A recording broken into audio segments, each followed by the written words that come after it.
Hello everyone, ये है आपकी क्लास 11 की एनसीईआरटी का बहुत बहुत बहुत बहुत बहुत छोटा टॉपिक जो कि है न्यूरॉन। तो आ जाओ हम इसको देखते हैं। तो न्यूरॉन में क्या होता है, सबसे पहले आते हैं डेंड्राइट्स। डेंड्राइट्स क्या होते हैं? डेंड्राइट्स होते हैं एक्सटेंशन ऑफ द न्यूरॉन्स, जो कि क्या करते हैं, एक शाखाएं कह सकते हैं, जो कि एक न्यूरॉन से दूसरे न्यूरॉन को कनेक्ट करने में काम आते हैं। और जैसे कि इलेक्ट्रोकेमिकल या केमिकल सिग्नल्स अगर आया तो वो उसको कलेक्ट करते हैं एक न्यूरॉन से दूसरे न्यूरॉन को।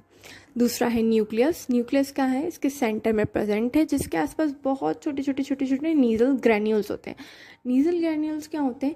नीजल ग्रैन्यूल्स को हम प्रोटीन फैक्ट्री भी बोलते हैं। क्यों? क्योंकि ये आर और फ्री राइबोसोम्स से बने होते हैं। और राइबोसोम्स तो हम सबको पता है किस काम में आता है, help to form the protein. तो ये रफ एंडोप्लाज्मिक रेटिकुलम, आर यानी रफ एंडोप्लाज्मिक रेटिकुलम, और फ्री राइबोसोम से बने हुए होते हैं।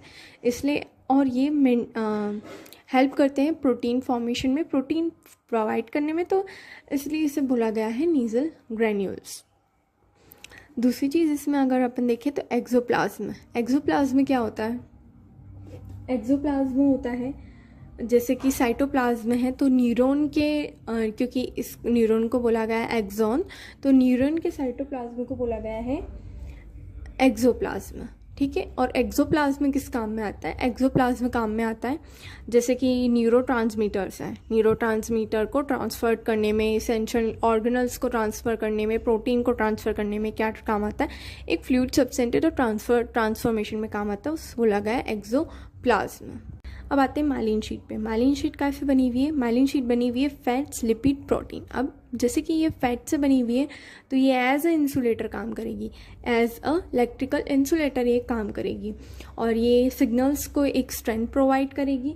ये सेल्टेटरी कंडक्शन करवाती है। सेल्टेटरी कंडक्शन क्या होता है? जैसे कि जो अपने को पता है कि माइलिन शीट जो गेप में प्रेजेंट होती है उन्हें क्या बोलते हैं अपन? Knots of रेनबियर। ठीक है।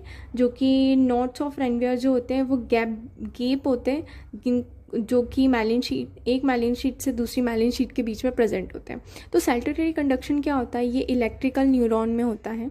इसमें क्या होता है? गैप सिग्नल्स क्या करते हैं, यहाँ पे गैप रहती है तो ये जंप के थ्रू आगे बढ़ते हैं। एक माइलिन शीट से दूसरी माइलिन शीट पे ये जंप करते हैं, उसको बोला गया है सेल्टेटरी कंडक्शन। और फिर ये इंक्रीज़ करेगी स्ट्रेंथ भी। तो ये सब चीज़ें हैं, एक नॉर्मल चीज़ें। दूसरी चीज़ है न्यूरोलेमा। न्यूरोलेमा क्या है? एक साइटोप्लाज्मिक लेयर है किसकी? श्वान सेल की। किसकी? श्वान सेल की एक साइटोप्लाज्मिक लेयर है। उसके बाद है एंडोन्यूरियम, जो कि इसकी आउटर मोस्ट लेयर